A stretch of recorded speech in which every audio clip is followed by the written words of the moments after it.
ওম নমো ভগবতে বাসুদেবায়। জয় শ্রীকৃষ্ণ। রাধে রাধে।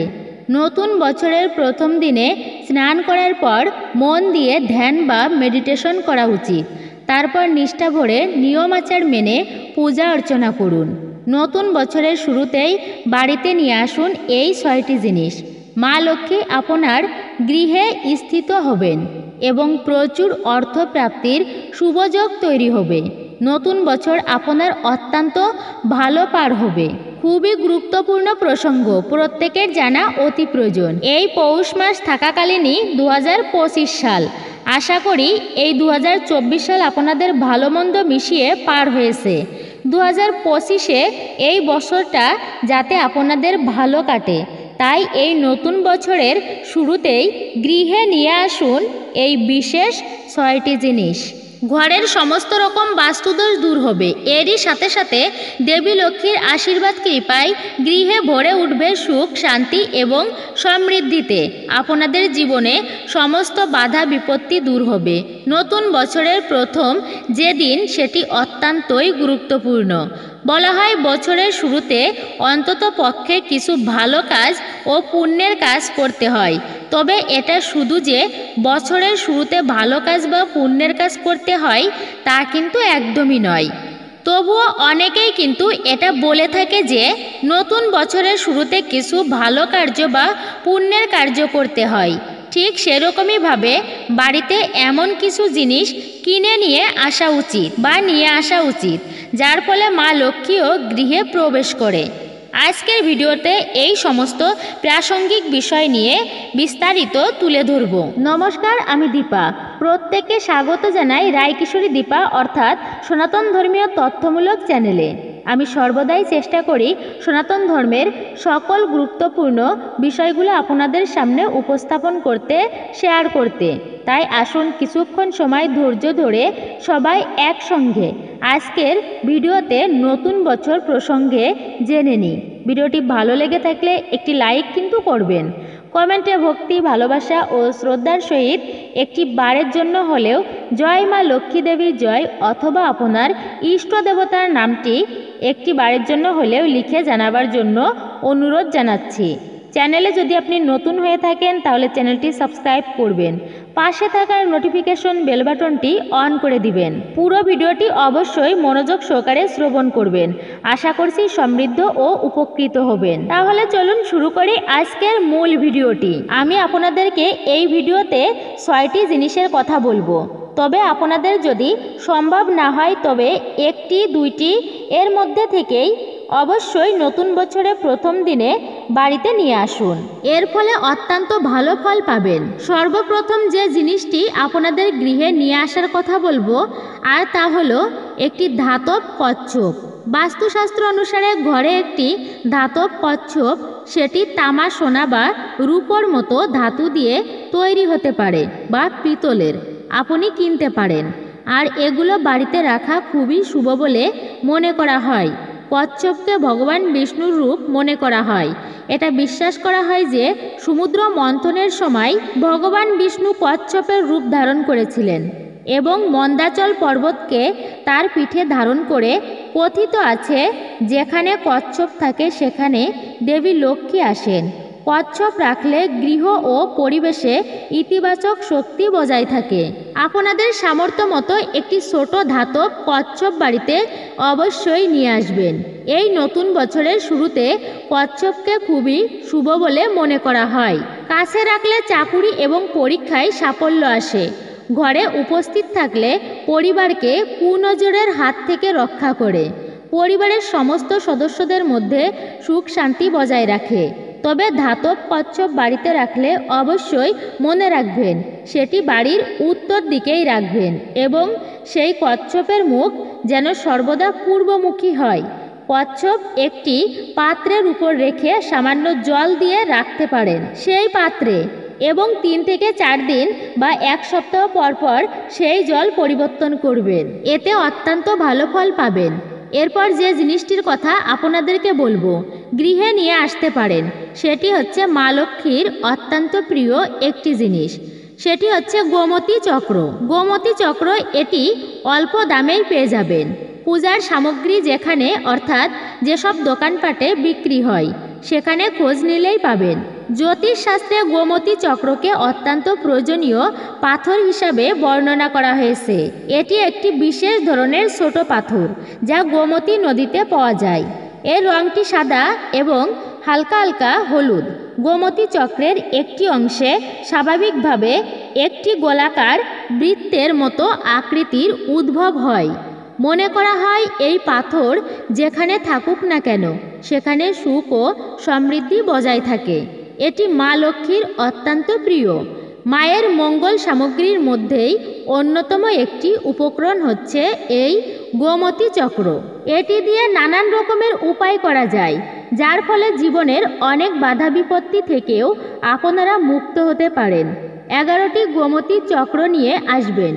সেই 11টি গোমতী চক্র দিয়ে মা লক্ষ্মীর আসন থেকে একটুখানি সিঁদুর মাখিয়ে নেবেন এবং সেটি লাল রঙের কাপড়ের মধ্যে মুড়ে রেখে দিতে পারেন। তাহলে সেই গোমতী চক্র আলমারি বা লকারকে ভরপুর রাখবে এবং অর্থকে আকৃষ্ট করবে। এই গোমতী চক্রটিকে আপনারা নতুন বছরের প্রথম দিনেই সকালবেলা নিয়ে আসতে পারেন। সেই 11টি গোমতী চক্রকে একটি লাল কাপড়ে বা লাল শালুর মধ্যে বাঁধতে পারেন, সেটি খুব ভালো হবে।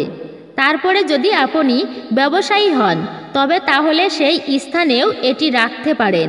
গোমতী চক্র এটি কিন্তু অর্থ বৃদ্ধি করে এবং অর্থকে আকর্ষণ করে। এরপর যে জিনিসটি আপনি এই নতুন বছরে বাড়িতে নিয়ে আসতে পারেন বিশেষ করে প্রথম দিনে, সেটি হচ্ছে আপনার ঠাকুর ঘরের কিছু জিনিসপত্র।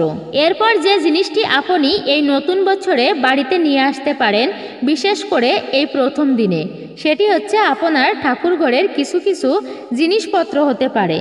ঠাকুরের বাসনপত্র, তবে সেটি পিতল, কাঁসা বা তামার হতে হবে। স্টিলের বাসনপত্র ঠাকুর ঘরে বা ঠাকুর সিংহাসনে বা পুজোতে ব্যবহার করা বন্ধ করে দিন। স্টিলের বাসনপত্র পুজোর কাজে ব্যবহারের যোগ্য নয়, তাই আপনারা ছোট থালা বা বাটি নিয়ে আসতে আম্রপল্লব আনতে পারেন। ছোট ঘটি বা গিলাস কিনেও আনতে পারেন। যে কোনো ধাতব সামগ্রী কেনা শুভ। তামা, পিতল এই সমস্ত ধাতব জিনিস আপনারা নিয়ে আসতে পারেন বা বাড়িতে কাজের জন্য আপনারা জিনিসপত্র নিয়ে আসতে পারেন। তবে আমি মনে করি ঠাকুর পুজোর জিনিসপত্র আনাই সবচেয়ে বেশি শুভ। আপনার ঠাকুরের আসনে যদি কোনো ঠাকুর মূর্তি থাকে তবে তাদের জন্য কোনো অলংকার নিয়ে আসতে পারেন বা ঠাকুরের পোশাক বা বাসিও কিনে আনতে পারেন। নতুন বছরে টাকা পয়সা তো কতই খরচ হবে, তবে বছরের শুরুতে সেই শুরুটা ঈশ্বরের উদ্দেশ্যে না হয় করবেন, তাহলে কিন্তু আগামী 1 বছর আপনাদের অত্যন্ত ভালো কাটবে ঈশ্বরের আশীর্বাদ ও কৃপায়। এরপর যে জিনিসটি নতুন বছরে গৃহে আনতে পারেন আর তা হলো বৃক্ষ। হ্যাঁ, আপনি ঠিকই শুনেছেন, বৃক্ষ। বৃক্ষ হলো এমন একটি জিনিস যেটি সরাসরি আমাদের বাড়ির বাস্তুতে খুব ভালো প্রভাব দিয়ে থাকে। কিছু গাছ আছে সেগুলি যদি বাড়িতে লাগানো যায় তা পরিবেশকে শুদ্ধ করে, ঘর থেকে সমস্ত রকমের অশুভ শক্তি দূর করে, পরিবারের সবাইকে সুস্থ রাখে। সেই বিশেষ গাছ হলো তুলসী মহারানী অর্থাৎ তুলসী গাছ। নতুন বছরে বাড়িতে অবশ্যই নিয়ে আসুন একটি ছোট চারা তুলসী গাছ। শীতকাল বেশ ঠান্ডা পড়ছে, তাই বাড়িতে রাখা তুলসী গাছও একটু খারাপ হতে পারে, তবে যদি ভালো থাকে বাড়ির তুলসী গাছ তবে খুব ভালো। তবে নতুন বছরে প্রথম দিনে বাড়িতে একটি নতুন তুলসী গাছ রোপণ করুন। গৃহে তুলসী গাছ লাগানো অত্যন্তই ভালো এবং প্রতিদিন সেই তুলসী বৃক্ষে সকালবেলাতে জল দেবেন। আর একটি বৃক্ষ আছে, সেটি গৃহে বাস্তুর জন্য অত্যন্তই ভালো, খুবই ভালো প্রভাব ফেলে। সেটি হচ্ছে অপরাজিতা গাছ অর্থাৎ নীলকণ্ঠ গাছ। নীলকণ্ঠ ফুলের গাছ বাড়িতে যদি লাগাতে পারেন তাহলেও অত্যন্ত শুভ ফল পাবেন। তবে যদি এই 2টি গাছ লাগান তা যেন বাড়ির উত্তর বা পূর্ব দিকে লাগানোর চেষ্টা করবেন। এই ফুলের গাছও বাড়ির বাস্তুতে অত্যন্তই ভালো প্রভাব ফেলে। নীলকণ্ঠ ফুল গাছ, এই অপরাজিতা ফুল এমনই একটি ফুল যা আপনার ঠাকুর ঘরের সমস্ত দেবী দেবতাদের পুজোয় লাগে। মা দুর্গার পুজোয়, মা কালীর পুজোয়, শিবলিঙ্গে নিবেদন করা হয়। নারায়ণের প্রিয়, শনিদেবের অত্যন্ত প্রিয়, মা লক্ষ্মীরও মস্তকে অর্পণ করা হয় এই নীলকণ্ঠ বা অপরাজিতা ফুল। বাড়িতে রাখা এবং সেটি দিয়ে প্রতিদিন পূজা অর্চনা করা অত্যন্তই শুভ এবং মঙ্গলময়। তাই গৃহে একটি নীলকণ্ঠ ফুল এবং নীলকণ্ঠ ফুলের গাছও নিয়ে আসতে পারেন এই নতুন বছরের প্রথম দিনে। আর আপনি যদি চান যে আপনার অর্থভাগ্যের উন্নতি হোক, তাহলে সেক্ষেত্রে একটি মানি প্ল্যান্ট বৃক্ষ লাগাতে পারেন। মানি প্ল্যান্ট বৃক্ষ লাগানোর ক্ষেত্রে অবশ্যই একটি কথা মাথায় রাখবেন যে নার্সারি থেকে না ক্রয় করে সেটি যদি আপনি কারুর বাড়ি থেকে জোগাড় করতে পারেন, তাহলে মানি প্ল্যান্ট বিশেষভাবে কার্যকরী হয়। এবং মানি প্ল্যান্ট বৃক্ষ লাগানোর ক্ষেত্রে সর্বদাই খেয়াল রাখবেন যে মানি প্ল্যান্ট যেন উপরের দিকে যায়, মানি প্ল্যান্টের পাতাগুলি যেন পরিষ্কার চকচকে থাকে এবং কখনো যেন সেটি নিচের দিকে না যায়। সর্বশেষ যে জিনিসটি আনতে বলবো এই নতুন বছরের শুরুতেই, তবে যেটি আনবেন সেটি আপনাদের বাড়ির সদর দরজা মানে প্রধান দরজার জন্য। এই বছরে যা কিছু ভালো আমাদের জীবনে প্রবেশ করবে সেটি সমস্ত কিছুই আমাদের বাড়ির সদর দরজা দিয়েই আমাদের ঘরে প্রবেশ করবে। সুখ, শান্তি, সমৃদ্ধি, মা লক্ষ্মীর শ্রীচরণ এই সমস্ত কিছুই কিন্তু মুখ্য দ্বার দিয়ে আমাদের ঘরে প্রবেশ করে। তাই বাড়ির মূল দরজাটি সর্বদাই পরিষ্কার পরিচ্ছন্ন এবং আলোকিত অবশ্যই রাখবেন। এবং বাড়ির মূল দরজার বাইরে স্যান্ডেল, চটি, জুতা, ডাস্টবিন, ক্যাকটাস জাতীয় বৃক্ষ রাখবেন না। সর্বদাই খেয়াল রাখবেন যেন মূল দরজাটিতে সঠিকভাবে আলো পড়ে। এই মূল দরজা বা মুখ্য দরজার জন্য আপনারা কোনো বিশেষ ধরনের চিহ্ন নিয়ে আসতে পারেন। কিছু কিছু চিহ্ন আছে যেটি এত বেশি ইতিবাচক শক্তির বাহক, তার ফলে যে কোনো খারাপ বা অশুভ দৃষ্টির থেকে আপনাদের পরিবেশকে রক্ষা করে। সেই রকমই একটি মাঙ্গলিক চিহ্ন হচ্ছে স্বস্তিক চিহ্ন, এবং আরও একটি মাঙ্গলিক চিহ্ন আছে, সেটি হচ্ছে ওম। এই দুটি চিহ্ন আপনাদের বাড়ির মূল যে দরজা সেখানে এই চিহ্ন কিনে এনে টাঙিয়ে দিতে পারেন, তাহলেও অত্যন্ত মঙ্গলময়। বা আপনি এই দুটি চিহ্ন অঙ্কন করেও দিতে পারেন মুখ্য দরজায়। এমনকি কোনো ধাতব কিনে আনতে পারেন। এই সমস্ত জিনিসপত্রগুলো দীপাবলির সময় ভালো পাওয়া যায়, তবে নববর্ষের প্রথম দিনেও বাড়ির মূল দরজায় ভালোভাবে পরিষ্কার করে এগুলি টাঙিয়ে দিতে পারেন। এর ফলে বাড়িতে কোনো রকম অশুভ জিনিস প্রবেশ করতে পারে না। যদি আপনারা ধাতব জিনিস স্বস্তিক চিহ্ন বা ওম চিহ্ন না পান, তাহলে ঠাকুর ঘরে যে কোনো গোলানো সিঁদুর আছে সেটি দিয়েও আপনারা বছরের প্রথম দিনে মুখ্য দরজায় ওম বা স্বস্তিক চিহ্ন বানিয়ে দিতে পারেন। এর ফলেও বাড়ির প্রত্যেক সদস্য কুনজর থেকে দূরে থাকবে।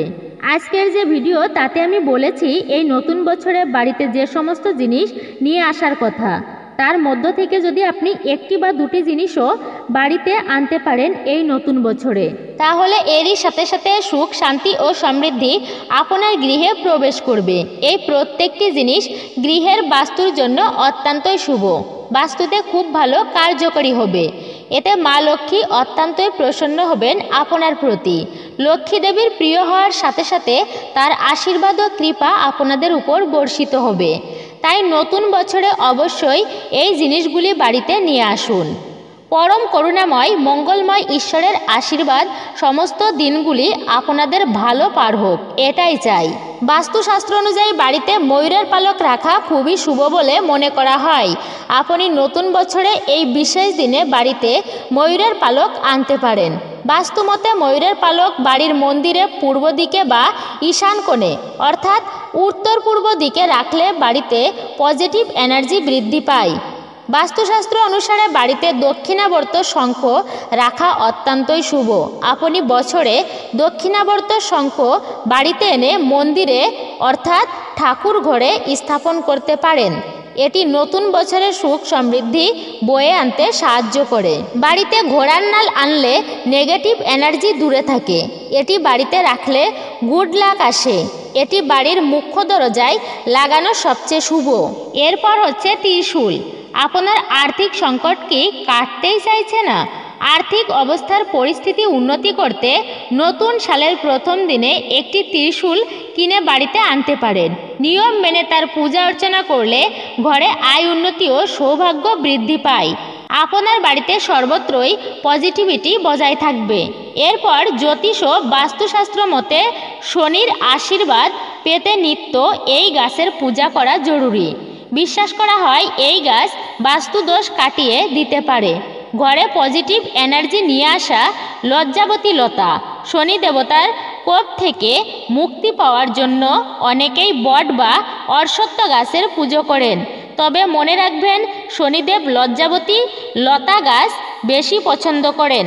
এটিকে শনি গাছও বলেন অনেকেই। মনে করা হয় বাড়িতে এই গাছ লাগালে শনিদেবের কোপ থেকে দ্রুত মুক্তি পাওয়া যায়। পাশাপাশি শনিদেবের আশীর্বাদে কোনো দিনও অর্থের অভাব হয় না।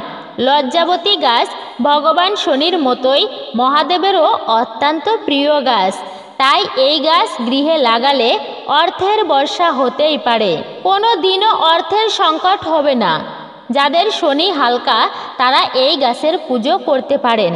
শনিবার শনি গাছ লাগানোর জন্য সবথেকে শুভ দিন বলে মনে করা হয়। মনে রাখবেন, এই গাছ যেখানে লাগাবেন তার আশেপাশে না কোনো নর্দমা, না কোনো আবর্জনা স্তূপ যেন না থাকে। পরিষ্কার পরিচ্ছন্ন জায়গা বা টবে এই বৃক্ষ লাগানো শ্রেয়। মাটিও যাতে পরিষ্কার পরিচ্ছন্ন হয় অবশ্যই মনে রাখবেন। পরম করুণাময় ও মঙ্গলময় ঈশ্বরের আশীর্বাদে সমস্ত দিনগুলো আপনাদের যেন খুব ভালো পার হয়, এটাই চাই। আজকের ভিডিওটি এখানেই সমাপ্ত করছি। আশা করছি আপনি একটুকু হলে উপকৃত বা সমৃদ্ধ হয়েছেন। যদি ভালো লেগে থাকে একটি লাইক করবেন। অবশ্যই কমেন্টে ভক্তি, ভালোবাসা ও শ্রদ্ধার সহিত জয় শ্রীকৃষ্ণের জয়, জয় মা লক্ষ্মী দেবীর জয় অথবা আপনার গুরুদেবের নামটি একটি বারের জন্য হলেও লিখে জানাবার জন্য অনুরোধ জানাচ্ছি। আর আপনি যদি আমাদের চ্যানেলে নতুন দর্শক হয়ে থাকেন তবে চ্যানেলটি অবশ্যই সাবস্ক্রাইব করবেন। পাশে থাকার নোটিফিকেশন বেল বাটনটি অল করে রাখুন। সকলে সুস্থ থাকুন, ভালো থাকুন, পরম করুণাময় ঈশ্বরের অশেষ কৃপায়।